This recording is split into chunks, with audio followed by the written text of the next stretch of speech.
ortodoxia, mas se não falo sobre ele, a heresia impõe-se de forma mais insidiosa. No esquema de Eclésia, o Concílio Vaticano II tratava dos fins últimos do homem, mas nada dizia sobre o inferno. Numa intervenção que fez na aula conciliar, o patriarca latino de Jerusalém, Alberto Gori, considerou surpreendente e inadmissível esta omissão acerca da existência do inferno por parte da Assembleia dos Padres e salientou que era necessário falar sobre ele, não só porque se tratava de uma verdade indiscutida da revelação cristã, mas também por razões pastorais.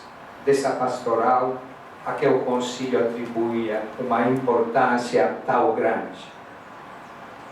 Nos anos do Concílio e nos anos que se lhe seguiram, foram muitos os teólogos, de Hans Küng a Karl Rahner, de Urs von Balthasar a Edward Schillebeck, que reduziram o inferno a uma representação mitológica, ou que, admitindo embora sua realidade, defenderam que ele está vazio.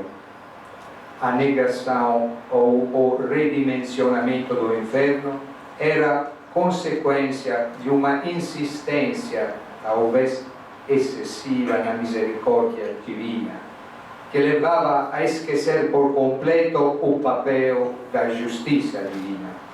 As consequências para a responsabilidade pessoal dos homens nos domínios da fé e da moral da Igreja viriam a ser desastrosas. Mas há um exemplo de omissão que é, por assim dizer, macroscópico, o do comunismo. Sendo este a negação da ordem natural e social, pode ser definido como uma espécie de inferno na Terra, como um castigo para as nações. Os historiadores estão de acordo sobre este ponto. Não houve em toda a história um século mais dramático, mais cruento do que a centúria de 900, o século dos totalitarismos, das guerras mundiais, das revoluções planetárias, dos genocídios e das perseguições religiosas. E, entre todas, a mais difusa e sistemática foi a perseguição movida contra o cristianismo pelo comunismo. Assim, no século XX, o comunismo é a ideia criminosa por excelência. E há uma pergunta que ainda hoje não tem resposta. Por que foi que a solene Assembleia dos Padres Conciliares, reunidos em Roma para tratar das relações entre a Igreja e o mundo moderno, ignorou o fenômeno mais colossal e evidente da sua era, o imperialismo comunista? Além do mais, por essa mesma altura, com a construção do Muro de Berlim, ele acabava de abrir uma profunda ferida no coração da Europa e estendia a sua ombra ameaçadora sobre os 5 continentes. Até o Concílio Vaticano II, o magistério da Igreja Católica tinha se manifestado repetidamente contra o comunismo. Nos volta dos padres conciliares chegados a Roma antes da celebração da reunião magna, o comunismo aparecia como o mais grave dos erros a condenar. E em 62, mesmo nas vésperas da abertura do concílio, a crise dos mísseis em Cuba tinha confirmado os objetivos expansionistas e a capacidade de agressão do imperialismo comunista. A Assembleia Conciliar teria sido o lugar por excelência para fazer ao comunismo um processo análogo ao que foi o de Nuremberg para o nacionalsocialismo. Não seria um processo de caráter penal, nem um processo ex post dos vencedores sobre os vencidos, como aconteceu em Nuremberg, mas um processo cultural e moral ex ante das vítimas no confronto com os perseguidores. Era o que já tinham começado a fazer os chamados dissidentes. Mas decorriam os anos 60 e surgiam três estrelas no horizonte. Para além de João 23, havia ainda Nikita Khrushchev e John Fitzgerald Kennedy. Pairava sobre o mundo um novo espírito de otimismo. Foi nesse período que se delineou um novo clima de degelo entre realidades que o magistério havia definido como antitéticas. Pedia-se agora à Igreja que se abrisse docilmente, sem resistências, a esta sociedade moderna, agora caracterizada por um processo de descristianização inverso ao que fora iniciado sob Constantino. E houve mesmo quem se referisse ao fim da era constantiniana, iniciada no longínquo século IV. Ora, nesta nova sociedade, o comunismo era a expressão máxima da modernidade. Por isso, muitos, mesmo entre os católicos, vinham agora arbitrar que, em vez de condenar o comunismo, era preferível dialogar com ele, acreditando que, assim fazendo, tanto ele como a Igreja poderiam mudar para melhor.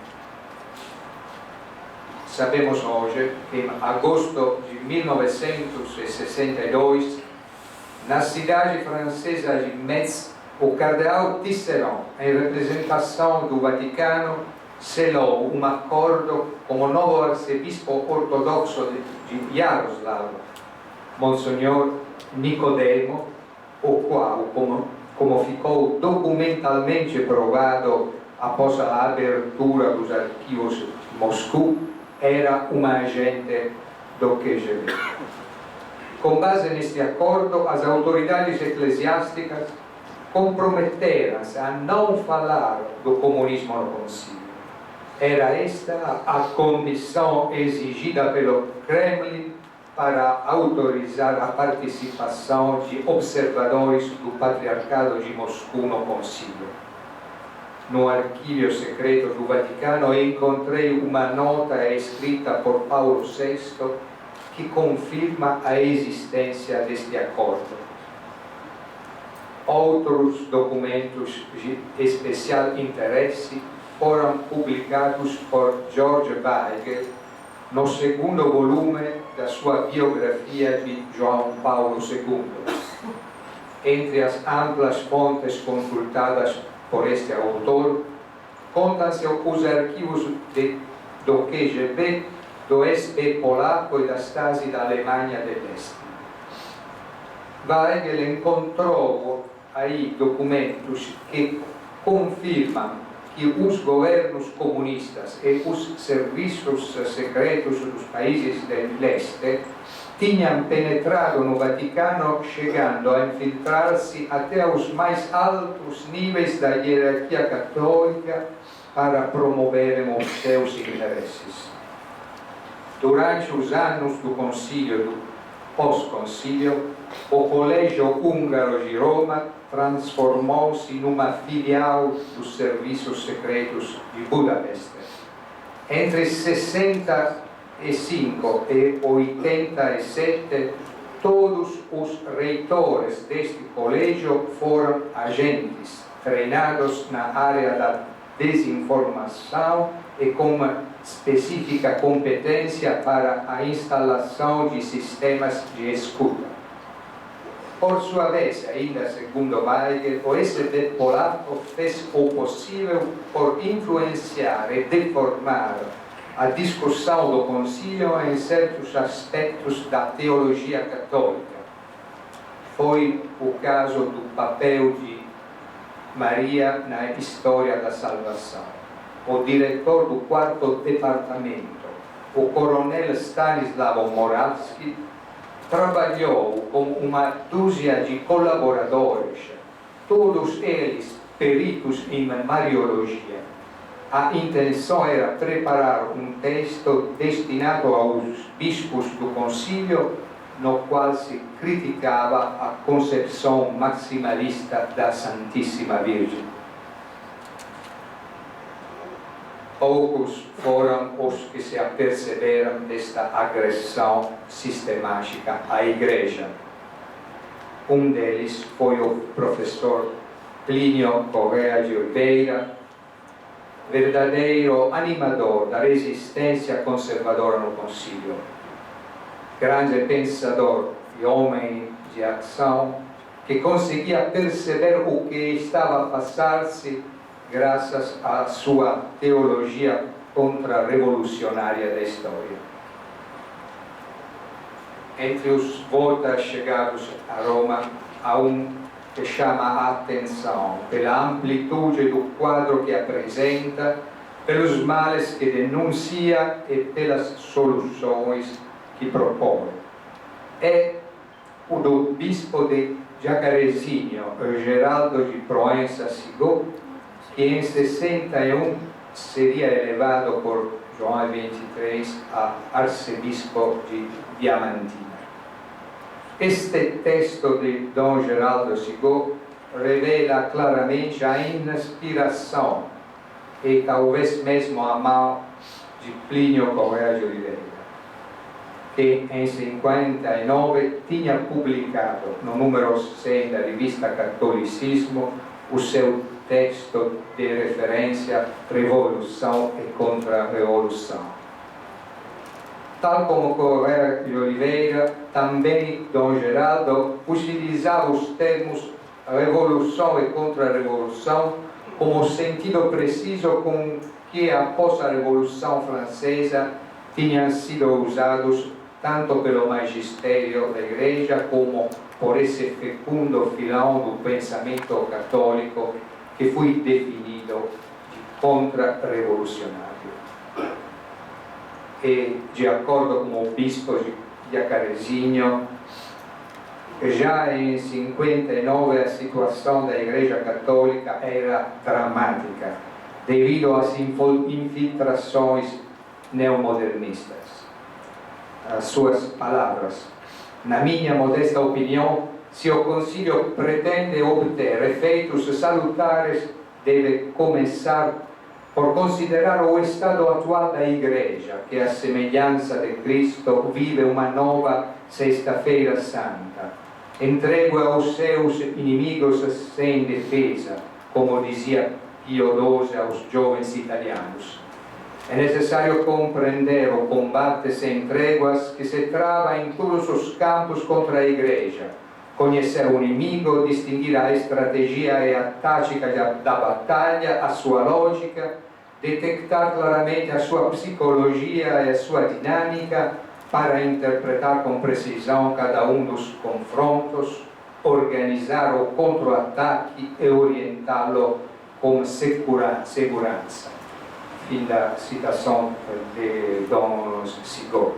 E nessa ampla comunicação, Dom Geraldo Sigó augurava uma ciência da contra-revolução que ajudasse a Igreja a atalhar os erros internos e externos, escrevendo: a conspiração da revolução é única e orgânica, deve ser combatida de uma forma como a ação unitária e orgânica.